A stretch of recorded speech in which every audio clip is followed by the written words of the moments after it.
Chosen one, God revealed how to deal with the G person in your life. And before you decide this is only about a name, listen closely. For some of you, that letter actor, a real person. Someone came to mind immediately. But for others, J is a pattern. Judgment, jealousy, justification.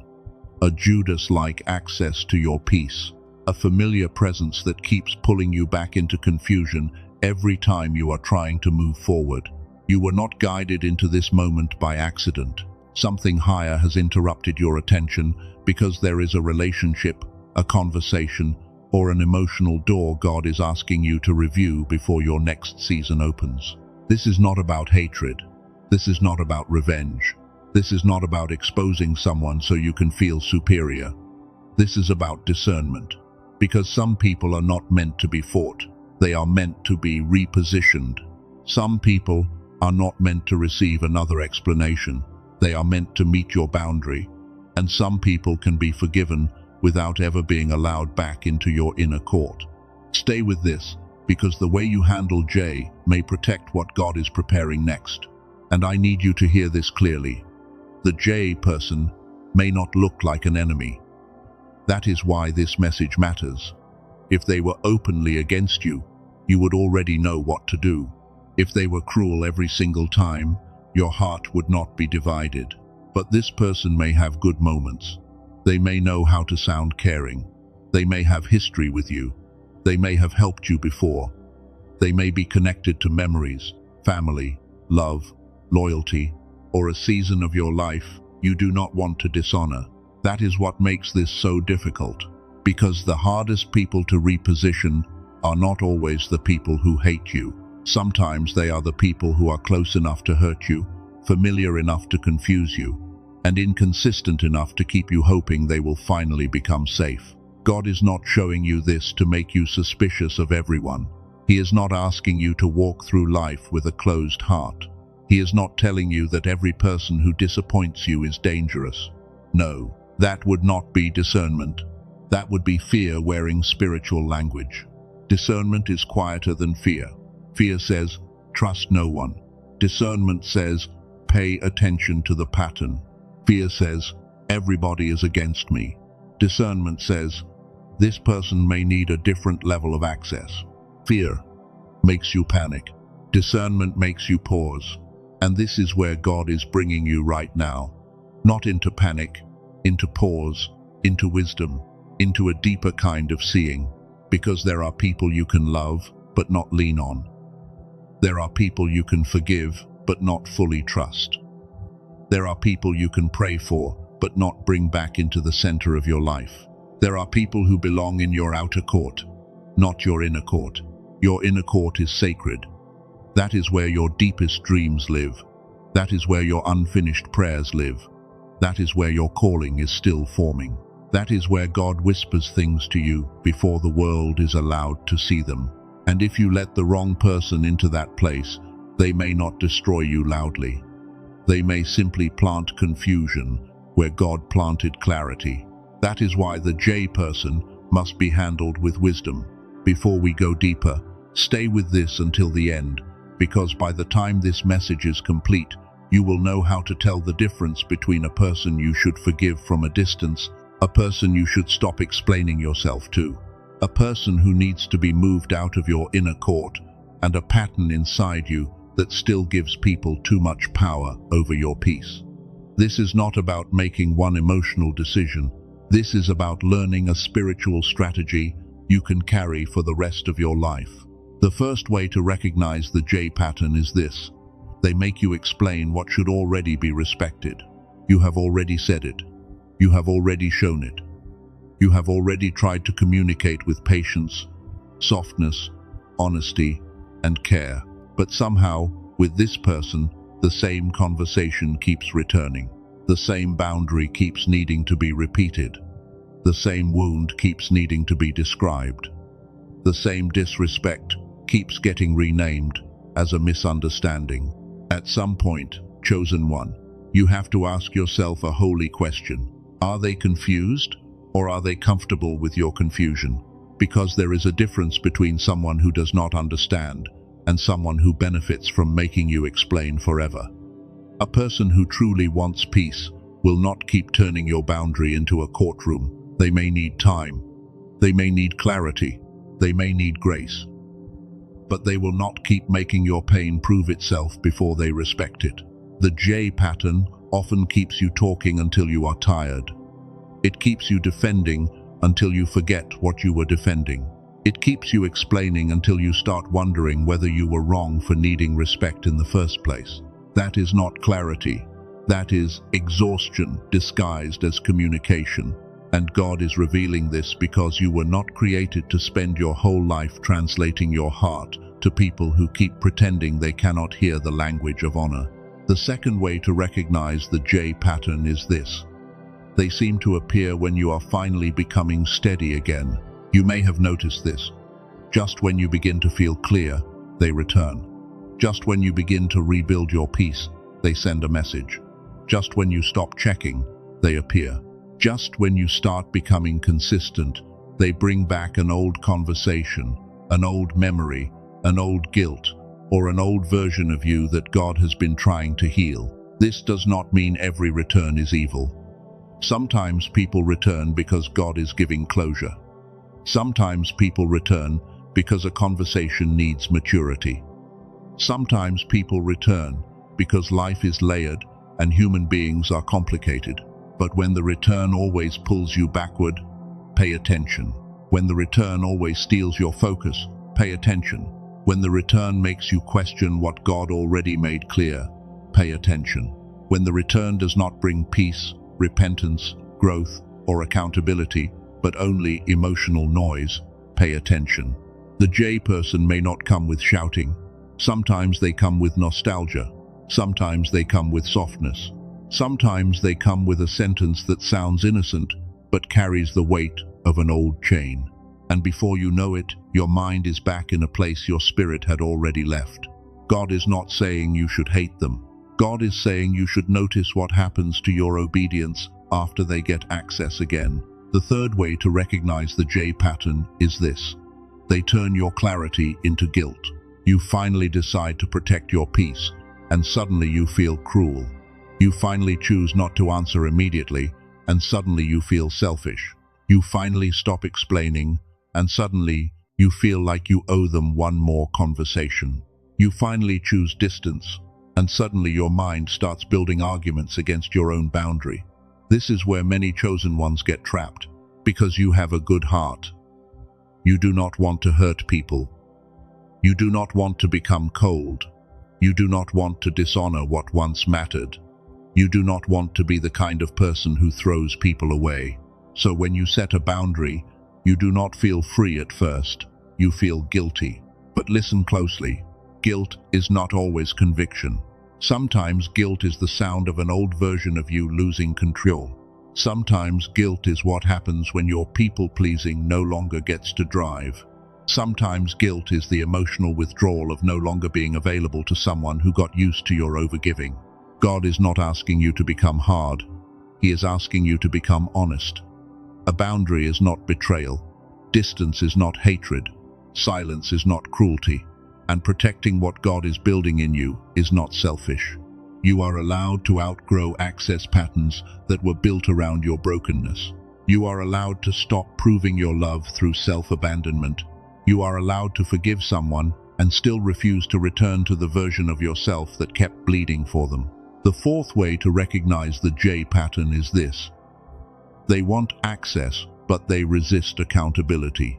They want to know what is happening in your life, but they do not want to honor the weight of what you share. They want closeness, but they do not want correction. They want your attention, but they do not want to respect your limits. They want the benefits of your presence, but they do not want the responsibility that comes with being close to someone sacred. This is where you must understand the difference between affection and alignment. Someone can like you and still not be aligned with your purpose. Someone can miss you and still not be safe for your peace. Someone can love the way you make them feel and still not know how to honor who God is making you become. Access without accountability becomes leakage. And leakage may not look dramatic at first. It may look like small distractions, Small doubts, small emotional pulls, small delays, small compromises, small conversations that leave you less clear than before. But small leaks can drain a full vessel over time. That is why God is bringing your attention to the gate.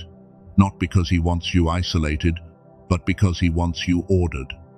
There is a divine order to access. Everyone cannot sit in the same room of your life. Everyone cannot hear the same details. Everyone cannot be trusted with the same version of you. Some people can know your public smile, but not your private instruction. Some people can hear your kindness, but not your strategy. Some people can receive your forgiveness, but not your vulnerability. Some people can stand in the outer court, but they cannot come into the inner court anymore. The fifth way to recognize the J pattern is this. Your growth slows down when they get too close. You may not notice it immediately, but look at the pattern over time. When they have access to you, do you become less focused? Do you start questioning your decisions more? Do you feel pulled back into old habits? Do you lose your peace trying to manage their emotions? Do you become smaller so they will not feel uncomfortable with your growth? This is not always because they are intentionally trying to stop you. Sometimes their insecurity speaks louder than their love. Sometimes their fear of losing the old you makes them resist the new you. Sometimes their comfort depends on you staying familiar, available, and easy to reach. But God did not call you to remain understandable to everyone. Some people only know the version of you that needed approval. So when you become whole, they call it distance. When you become disciplined, they call it pride. When you become quiet, they call it coldness. When you become focused, they say you changed. And maybe you did. Maybe you changed because God healed something. Maybe you changed because you finally got tired of betraying yourself to keep other people comfortable. Maybe you changed because your calling became louder than your fear of being misunderstood. Maybe you changed because heaven started requiring more from you, and your old access patterns could not survive the weight of your new assignment. This is the part many people miss. The answer is not always to cut the person off in anger. Anger may feel powerful for a moment, but anger is not the same as authority.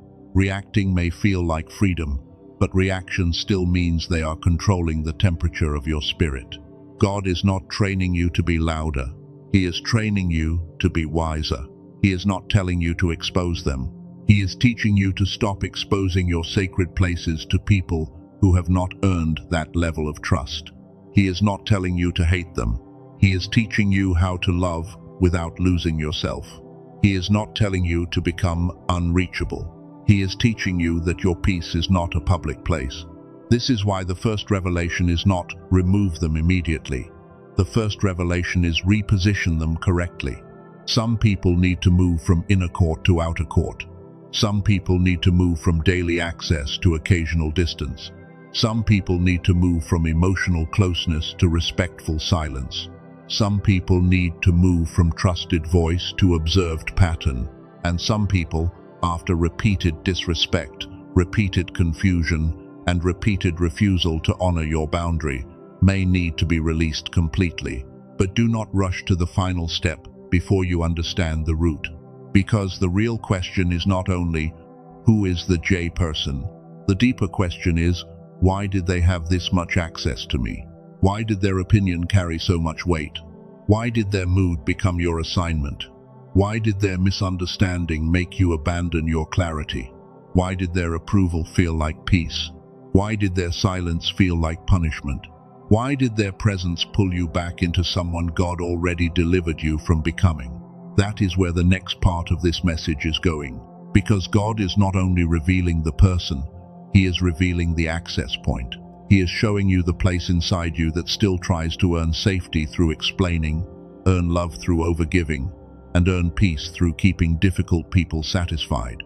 And I hear the Father saying, do not fight for access to a person I am trying to remove from your inner court. Let that settle in your spirit. Do not fight for access to someone God is moving away from your center. Do not keep reopening a door just because you remember when the room felt warm. Do not confuse history with permission. Do not confuse guilt with guidance. Do not confuse their need for control with your responsibility to stay.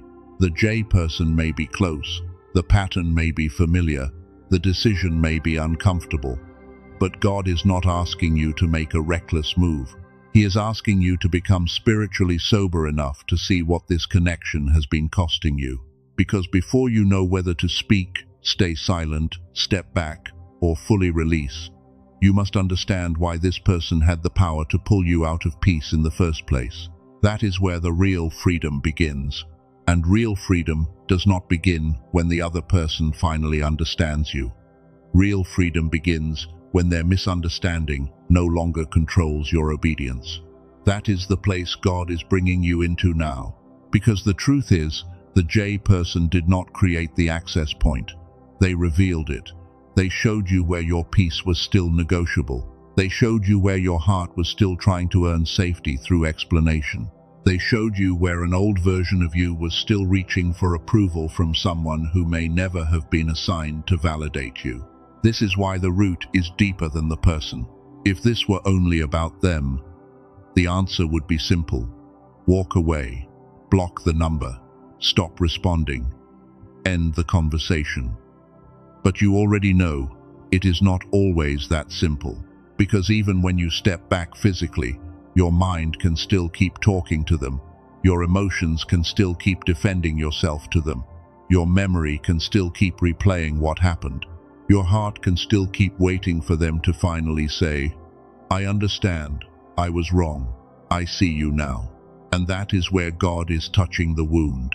Because the J person has power only where there is still a place inside you that believes your peace depends on their response. If they approve, you breathe. If they explain, you relax. If they apologize, you feel allowed to move on. If they stay silent, you spiral. If they accuse you, you start defending. If they pull away, you start wondering if you were too much. That is not love. That is a leash. And God is not breaking the leash because He wants you to become cold. He is breaking it because He wants you to become free. Chosen one, you have to understand something. Some people are not powerful because they are strong. They are powerful because they have learned how to touch the unhealed places in you. They know which silence makes you anxious. They know which tone makes you explain. They know which memory makes you soften. They know which accusation makes you abandon your boundary. But God knows it too, and God is not revealing it to shame you. He is revealing it to heal you. The J person may be a person, but the access point is often a pattern. The pattern of proving, the pattern of defending, the pattern of apologizing for having a boundary, the pattern of staying emotionally available to people who only respect you when you are useful, agreeable, or easy to control. This is why you cannot deal with J only from the outside. You must deal with the gate inside you. Because if you remove one person but keep the same access pattern, another person will eventually find the same door. Different face, same pressure. Different voice, same guilt. Different situation, same confusion. Different relationship, same old version of you trying to be chosen by someone God never asked you to impress. This is why God is not only saying, look at them. He is saying, look at the door they keep using. And that door may be your fear of being misunderstood. It may be your need to be seen as good. It may be your habit of over-explaining so nobody thinks badly of you. It may be the old belief that love must always be proven through availability. It may be the part of you that believes distance is cruelty, even when closeness is costing you your peace. But hear this clearly. You are not responsible for managing the emotional comfort of people who refuse to honor your growth. You are not responsible for shrinking so someone else does not feel abandoned by the version of you they could control. You are not responsible for explaining your healing to people who preferred you wounded. You are not responsible for making your boundary sound beautiful enough for someone to respect it. A boundary does not need to be decorated to be valid. This is where the inner court matters. Imagine your life as a sacred house, not a public building, not an open field, not a place where anyone can walk in, because they once knew you, a sacred house. At the outer gate, there are people who can greet you. They can know your name. They can see your public life. They can receive kindness from you. They can even be respected by you, but they are not automatically invited deeper. Then there is the outer court. These are people you can have conversation with, people you can care about, people you can interact with, but they do not get full access to your wounds, your plans, your calling, or the quiet instructions God has placed in your heart. Then there is the inner court. That place is sacred. That is where your private prayers live. That is where your unfinished dreams live. That is where your next instructions live, before you fully understand them. That is where your tenderness lives. That is where your spiritual sensitivity lives. That is where your becoming is still fragile enough to need covering. And the mistake many chosen ones make is this: they let someone into the inner court because of history, not because of honor. They let someone into the inner court because of family, not because of fruit. They let someone into the inner court because of chemistry, not because of character. They let someone into the inner court because of apology, not because of transformation. They let someone into the inner court because they feel guilty, not because God gave permission. And when the wrong person enters the inner court, they may not destroy anything openly. They may simply start touching things they were never mature enough to carry. They question what God told you before it is fully formed. They make jokes about the dream before it has strength. They plant doubt in the soil of your obedience. They use your vulnerability as a map to your pressure points. Then later, you wonder why you feel unclear. You wonder why you started doubting your direction. You wonder why you had peace before the conversation and confusion after it. You wonder why you were strong before you opened the door and scattered after they left. That is not always spiritual attack in the dramatic way people talk about it. Sometimes it is simply poor access management. Everyone cannot be close. Everyone cannot know the details. Everyone cannot hear what God whispered to you in the dark. Everyone cannot touch the unfinished thing. This is not pride. This is stewardship. Even Jesus had crowds, followers, disciples, and an inner circle. He loved many, but he did not give the same access to everyone. He fed the crowds, taught the disciples, and brought only a few into certain moments. That was not rejection. That was order. So, if the Son of God had levels of access, why do you think you must give everyone the same version of you? This is where you must become honest. Ask inside yourself, without moving, without writing anything down, just by letting the question stand in the room of your spirit. Who has been standing too close to a place they have not honored? Do not force an answer. Let the pattern answer. Who do you feel the need to defend yourself to, even when you have done nothing wrong? Who makes your peace feel like something you must explain? Who only respects your boundary after they see a consequence? Who makes you feel guilty for growing? Who keeps asking for access but avoids accountability? Who do you keep calling safe because of what they used to be, even though their current pattern keeps disturbing what God is building in you? This is not an invitation to judge their soul. This is an invitation to discern their placement. There is a difference.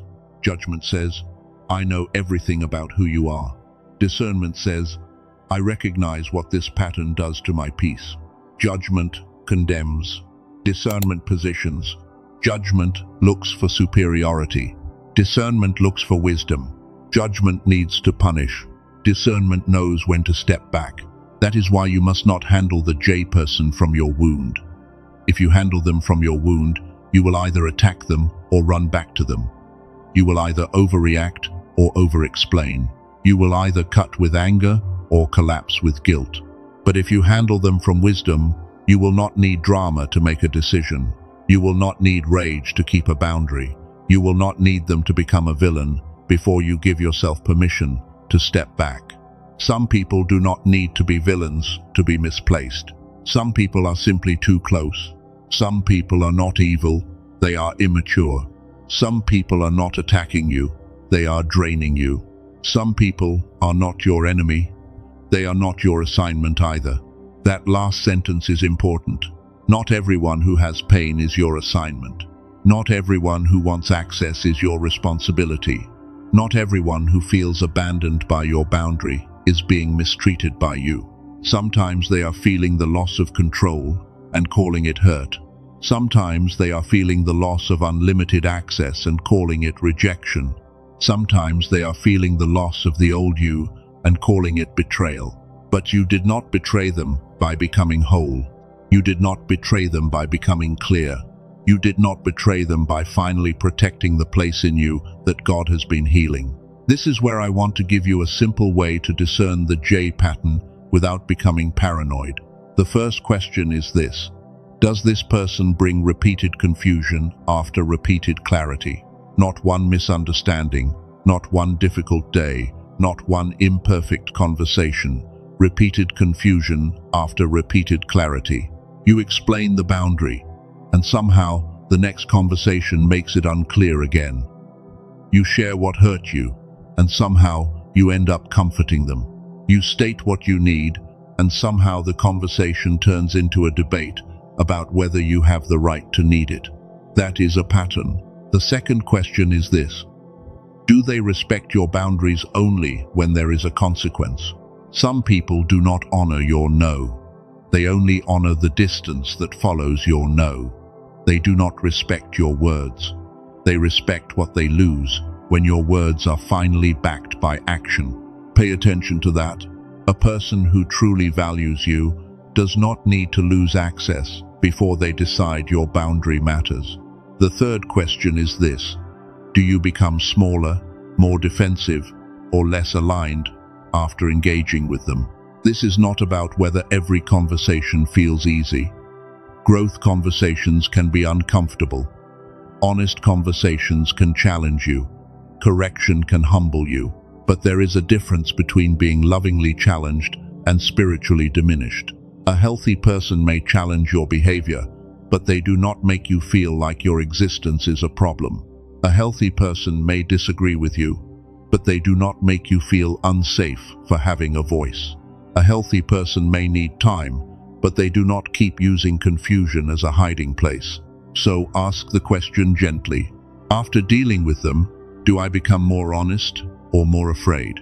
Do I become more peaceful or more scattered? Do I become more aligned or more desperate to be understood? Do I move closer to God or closer to the old version of myself? This is not about one emotional moment. This is about fruit over time. Because fruit tells the truth when words are polished. A person can say the right thing and still produce confusion. A person can apologize beautifully and still repeat the same harm. A person can miss you deeply and still be unsafe for your inner court.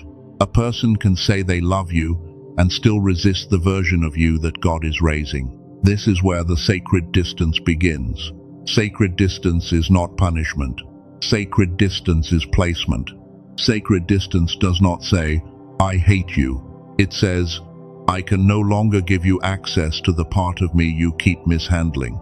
Sacred distance does not require a speech every time.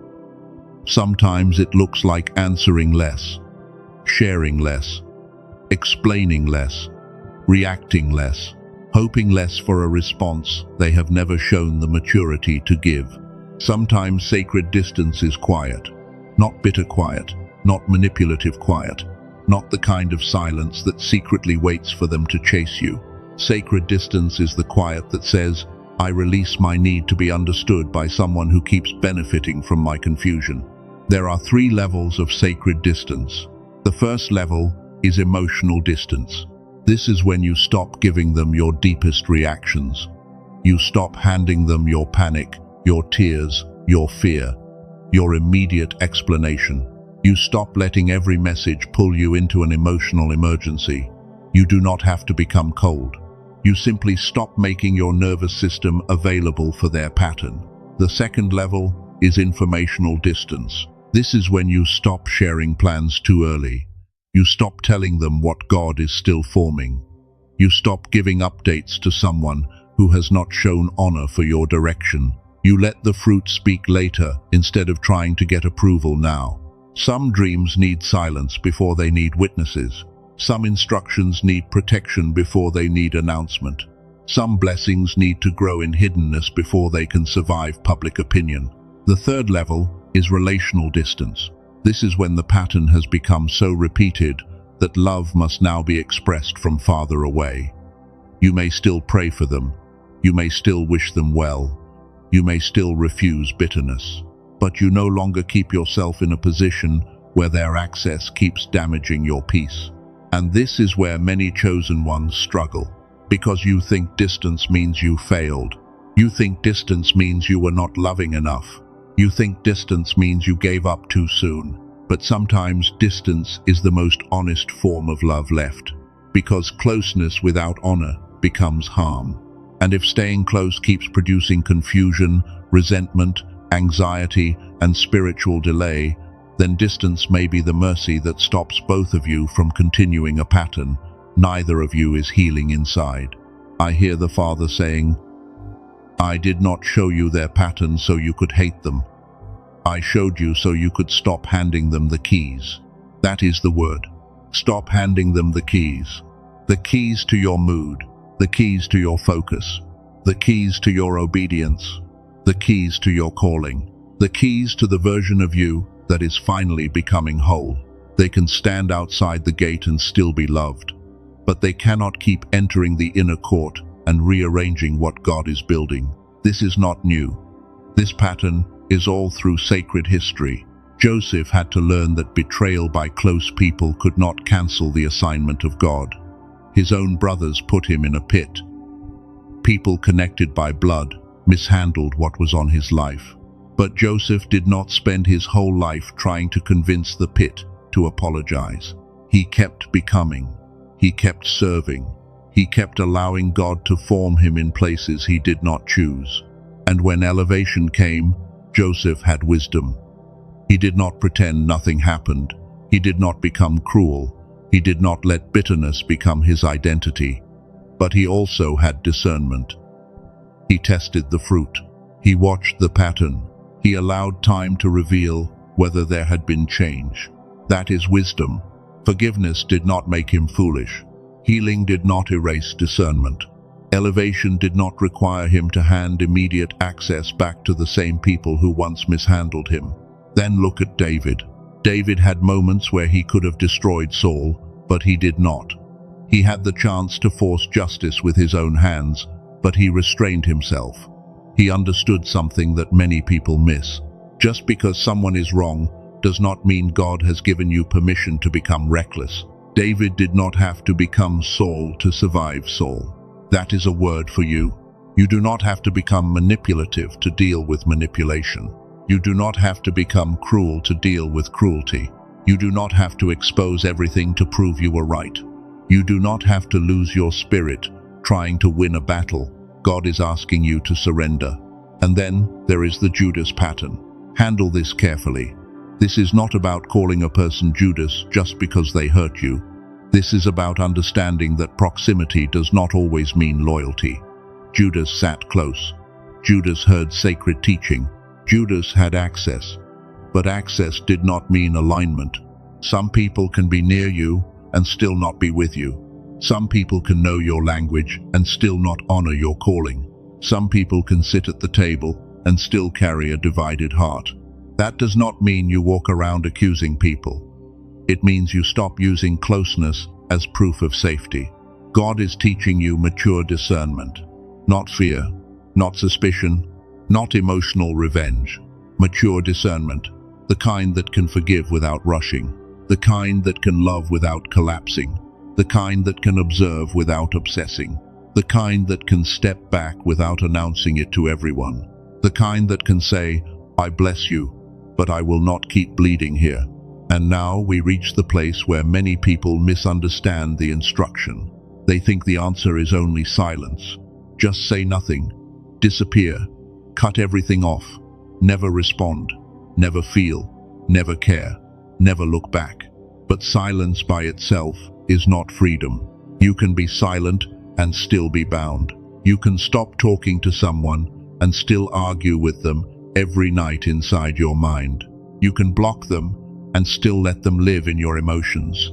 You can remove their access from your phone and still keep a throne for them in your thoughts. You can walk away outwardly and still wait inwardly for them to finally understand. That is why God is not only giving you the strategy of silence, He is giving you the strategy of release. Because silence without release becomes hidden bitterness. Distance without healing becomes emotional armor. Boundaries without surrender become control in another form. And God does not want you controlled by closeness or by distance. He wants you free. So the question now becomes deeper. What do you actually do? When do you speak? When do you stop explaining? When do you create distance? When do you fully release? How do you protect your peace without becoming hard? How do you forgive without reopening the door? How do you know whether this person belongs in your inner court, your outer court, or outside the gate entirely? That is where the final strategy comes in. Because now that you can see the pattern, now that you understand the access point, and now that you know God is not asking you to hate them, the next step is learning exactly how to respond without losing yourself. Not louder, not colder, not weaker, wiser. That is the word God is placing over this part of your life. Not louder, wiser, not colder, wiser, not weaker, wiser. Because when you are dealing with the J person, the goal is not to win a fight. The goal is to stop losing yourself. The goal is not to prove that they were wrong. The goal is to stay aligned when their pattern tries to pull you back into confusion. The goal is not to make them finally understand. The goal is to stop making their understanding the doorway to your peace. So now the question becomes practical. What do you actually do? When the message comes, when the memory rises, when they return with the same tone, the same guilt, the same unfinished conversation, the same familiar pull, how do you respond without becoming the old version of yourself? The first thing you do is stop feeding the explanation cycle. There comes a moment when more words do not create more clarity. They only create more places for the other person to twist, debate, avoid, delay, or redirect. You already explained your heart. You already said what hurt you. You already tried to be patient. You already tried to make peace. You already tried to make the boundary gentle enough for them to accept. But a boundary that has to be made comfortable before it is respected is not being respected. Some people do not need another explanation from you. They need to meet the consequence of the explanation they already ignored. This does not mean you become rude. This does not mean you become cruel. This does not mean you speak with arrogance or treat them like they are beneath you. It means you stop turning your healing into a public debate. You do not have to defend every decision God gave you peace about. You do not have to reopen every conversation just because someone dislikes the outcome. You do not have to keep proving your softness to someone who keeps using your softness as a doorway back in. There is a kind of peace that only comes when you stop making your boundary available for negotiation. And for some of you, this is the sentence God is asking you to carry inside your spirit. I do not need to explain what I have already made clear. Let that sentence stand at the gate. When the urge to over-explain rises, let that sentence stand at the gate. When guilt tries to make you write the long message, let that sentence stand at the gate. When their silence makes you wonder if you should soften the boundary again, let that sentence stand at the gate. I do not need to explain what I have already made clear. That is not pride. That is maturity. The second thing you do is move them to the correct level of access. Do not ask only, should this person stay in my life? That question is sometimes too extreme at the beginning. Ask a wiser question. Where do they belong? Do they belong in the inner court, where they hear your deepest dreams, your private wounds, your next instructions, and the things God is still forming in you? Do they belong in the outer court, where you can be kind, respectful, calm, and present, but not fully open? Or do they belong outside the gate, where love can still exist as prayer, but access must end because the pattern has become too costly? This is where many chosen ones confuse love with placement. You think, if you love someone, they must stay close. But that is not always true. Love is not the same as access. Forgiveness is not the same as trust. Kindness is not the same as availability. Peace is not the same as pretending nothing happened. Some people can remain in your prayers, but not in your private life. Some people can receive your kindness, but not your vulnerability. Some people can hear your blessing, but not your plans. Some people can be honored for what they once meant, but no longer invited into what God is building next. This is not hatred. This is order, and order protects sacred things. The third thing you do is watch how they respond to the boundary. This is where truth becomes visible, because many people can respect you when you are agreeable. Many people can love you when you are available. Many people can sound spiritual when you are giving them what they want. But the real test comes when you say no. The real test comes when you stop explaining. The real test comes when you no longer give them full access to your emotions, your time, your attention, or your private world. A healthy person may feel disappointed, but they will not punish you for needing peace. A healthy person may need time, but they will not turn your boundary into a weapon against you. A healthy person may not understand everything immediately, but they will not make you suffer for protecting what is sacred. But a controlling person will reveal themselves when access changes. They may guilt you. They may accuse you. They may suddenly become cold. They may act wounded by the very boundary their pattern created. They may make you feel like the problem is not what they did, but the fact that you finally responded to it. Pay attention, not with obsession, not with fear, not with a desire to catch them, just with sober eyes. A boundary does not only protect you, it reveals the truth. It reveals who values your peace and who only valued your availability. It reveals who loved you and who loved the access. It reveals who respects your growth and who only tolerated the version of you they could reach whenever they wanted. It reveals who can walk with the healed you and who still needs the wounded you to remain useful. This is why God sometimes allows the boundary to become the test. Not because He wants drama, because He wants clarity. The fourth thing you do is let God handle what your words cannot fix. This may be the hardest part, because when you have been misunderstood, something inside you wants to gather all the evidence. You want to explain every detail. You want to replay every moment. You want to make the truth so clear that nobody can deny it. You want the record corrected. You want the story told accurately. You want them to know that your heart was not what they said it was. And sometimes, yes, a clear conversation is necessary. Sometimes truth must be spoken. Sometimes a boundary must be stated. Sometimes you must say, "This hurt me," or "This cannot continue," or "I am no longer available for this pattern." But after the truth has been spoken, there is a point where continuing to speak becomes a form of bondage. Because now you are not speaking to bring clarity. You are speaking to force surrender. You are trying to make them admit what only God can reveal. You are trying to make them feel what only time can teach.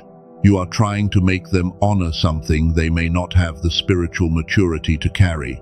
This is where surrender becomes strategy, not passive surrender, not weak surrender, not the surrender of someone who has no choice. The surrender of someone who knows that God can defend what you do not have to keep proving. There is a kind of victory that does not come from winning the argument. It comes from leaving the courtroom. You do not need to stand trial in the mind of someone who has already decided to misunderstand you.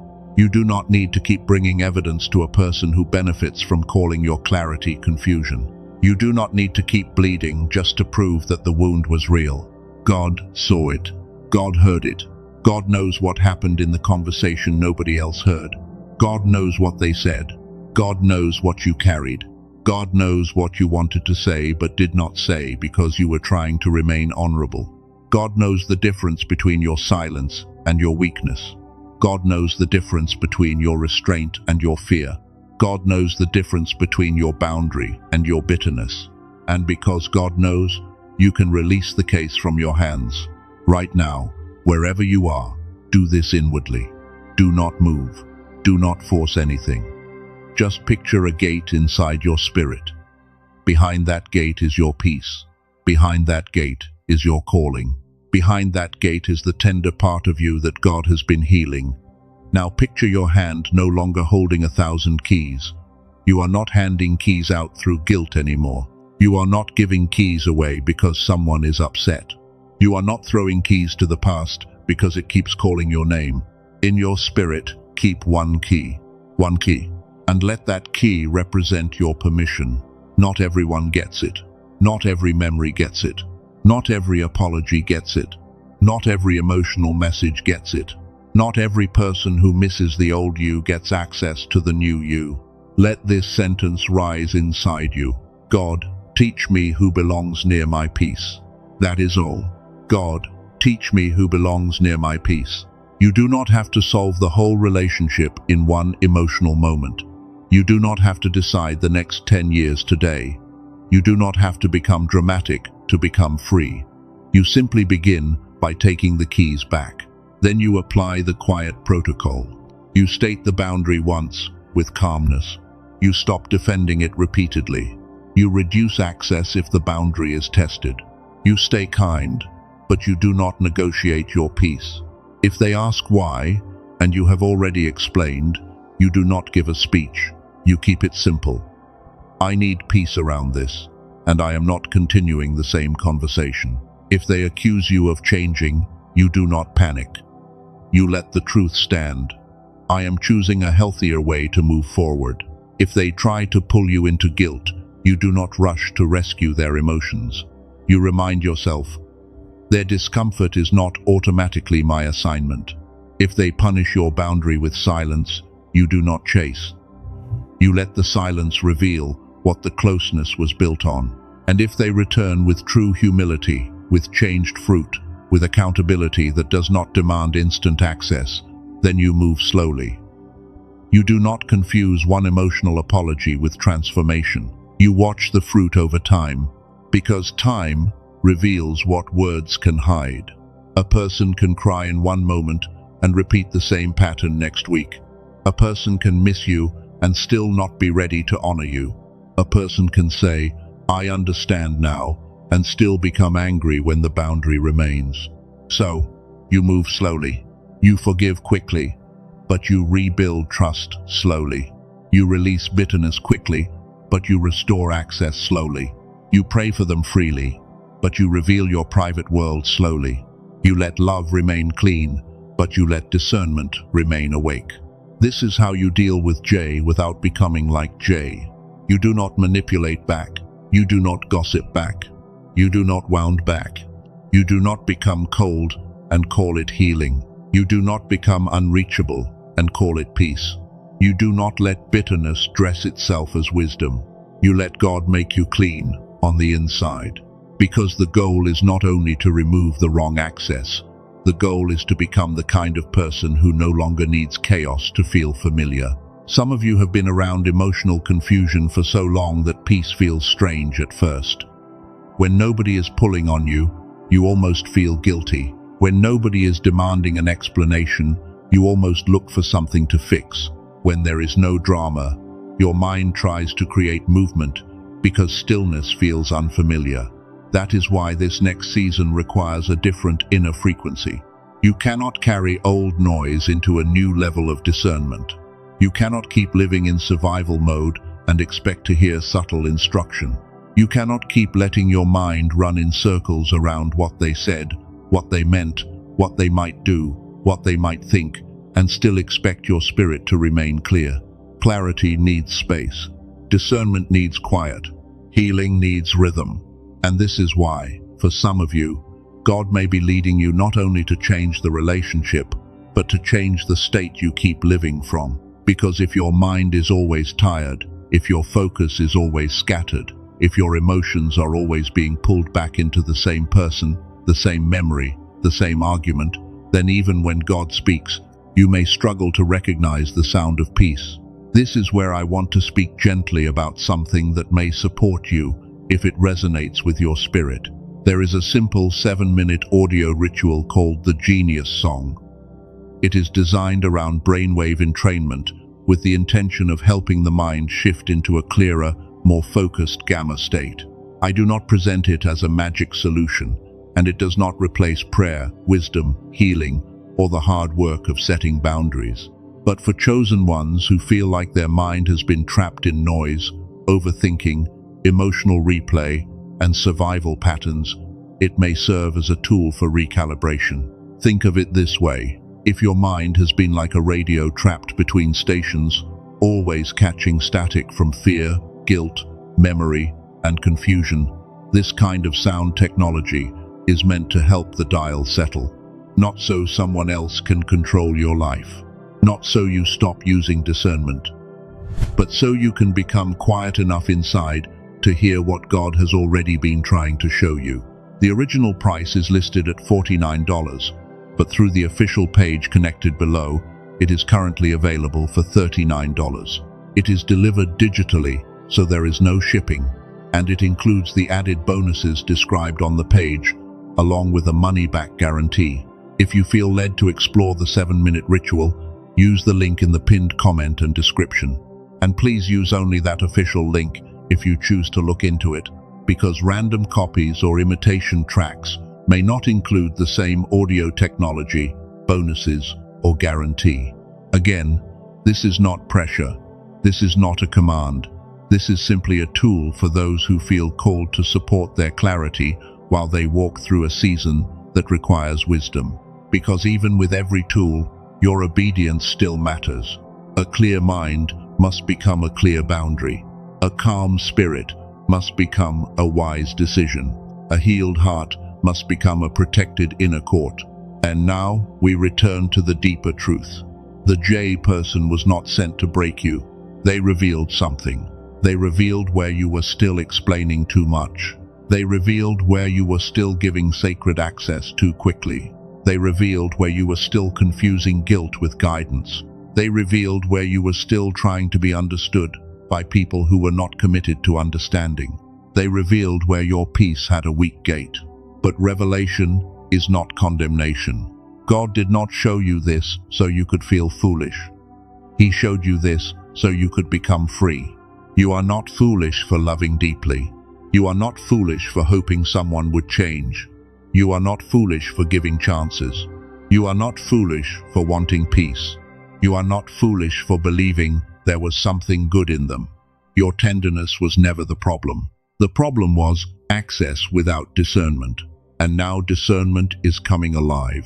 You are not confused anymore. You are not chasing anymore. You are not handing out sacred access anymore. You are not turning every accusation into a courtroom anymore. You are not making someone else's understanding the price of your obedience anymore.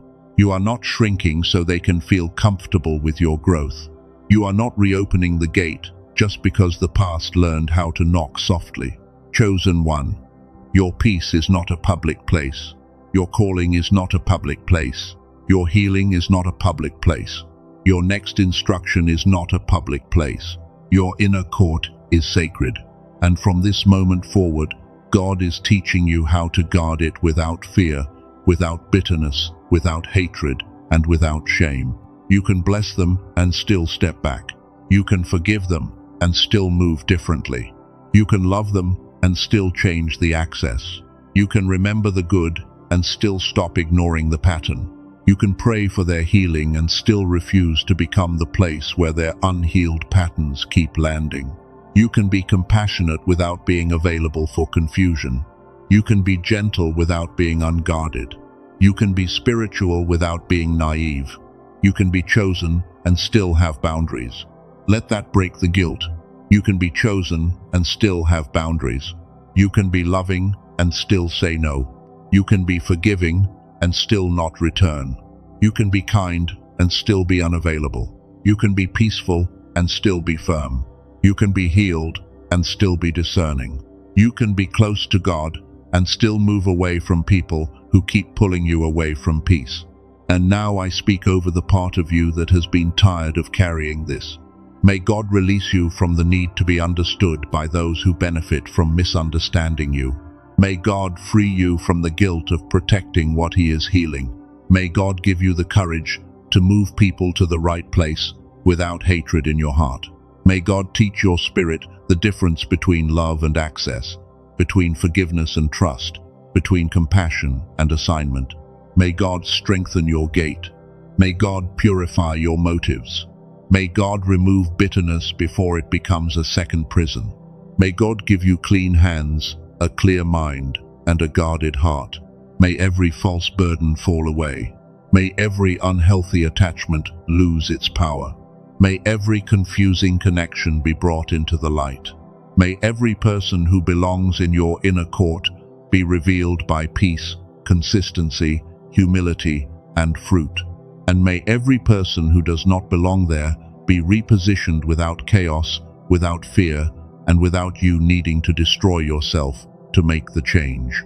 I hear the Father saying, "You are not being punished by distance. You are being protected by it." Receive that. You are not being punished by distance. You are being protected by it. What feels like separation may be covering. What feels like loss may be order. What feels like silence may be strategy. What feels like an ending may be God closing a gate before the wrong thing walks into your next season. So do not rush to reopen what God is gently closing. Do not chase what peace had to release. Do not apologize for needing clarity. Do not explain yourself back into bondage. And do not call it love if it requires you to abandon the person God is making you. If this message reached the exact place in your life, write one word in the comments: gate. Not as a performance, not as a ritual, but as a simple declaration that your inner court will no longer be open to every voice, every memory, every guilt trip, every old pattern, and every person who wants access without honor. Gate. That means, God, teach me who belongs near my peace. That means, I forgive, but I discern. That means, I love, but I do not hand out keys carelessly. That means, I am not closing my heart. I am guarding what you are healing. And if you know this message was for you, stay connected to this community of chosen ones. There are more words like this for the season you are walking through, not to make you afraid, but to help you become clear, steady, and spiritually mature. Chosen one. The J person did not end your story. They revealed your gate. Now guard it with wisdom. Guard it with peace. Guard it with prayer. Guard it with discernment. And walk forward knowing this: the people assigned to your future will not need to keep breaking your peace to prove they belong there. The people sent by God will not require you to abandon yourself to keep them close. The people meant for your inner court will bring peace, fruit, humility, and alignment.